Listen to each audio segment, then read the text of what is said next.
Daily Parsha Insight for Thursday, the Chamishi Aliyah of Bamidbar. So, I'm going to talk about two things today. One, that we talked about counting the Levites had a unique type of census. They were counted from 1 month old, every male. The other census, the beginning of the Torah, is for the other tribes. They only counted at 20 years old, only the men 20 and older. Why? Well, it goes down to what is the function of the Levites conceptually versus the function of the other tribes conceptually. The function of the other tribes is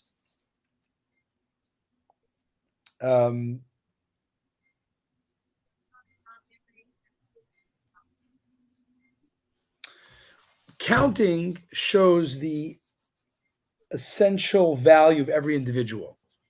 One man, one vote, right? However, for the other tribes, who I guess were farmers, soldiers, or they're called Hashem's army, but in the sense of they're more in the front lines of, whether our army or transforming the world through farming and building society, they have to be 20 to be mature enough to volunteer for that, right? Meaning they have private life and they have public service life. You can only be a public service life or whatever service life when you're mature at 20 and you're able to go into the army. But the Levite, we know the Levites had no private life. There's no private life.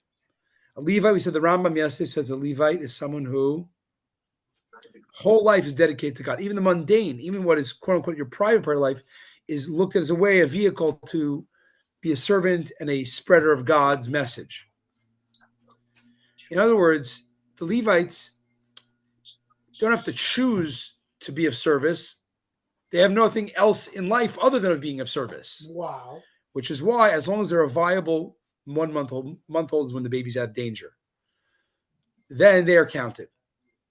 We learn that we too can be a spiritual Levi. We said that yesterday. If you dedicate, you want your whole life, every aspect of your life, not just your prayer and Torah, but your eating, drinking, and business and whatever, can all be vehicles to know God, to discover God, to channel godliness. Then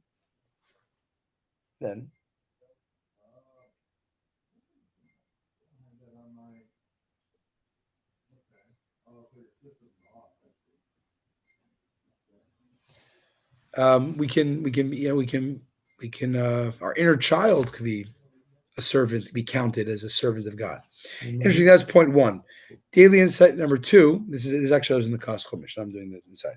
We ended off talking about where the different Levi clans were camping out, and we said that the Levi camped around the center was the Mishkan, the tabernacle. Around that camped on four sides the three clans, and then Moshe, Aaron, and his sons. So Moshe, Aaron, and his sons camped out in the east, which was right next to the east outer camp of Judah, Yisachar, Zevulun. Okay. And we said, in contrast, and that's why they became great Torah scholars. And you're next to great scholars who study. It's infectious. On the other hand, Korach, his clan camped in the south of the Mishkan, which was next to Ruvain's camp, which is why he roped into his rebellious scheme a lot of Ruvain people, which will come later.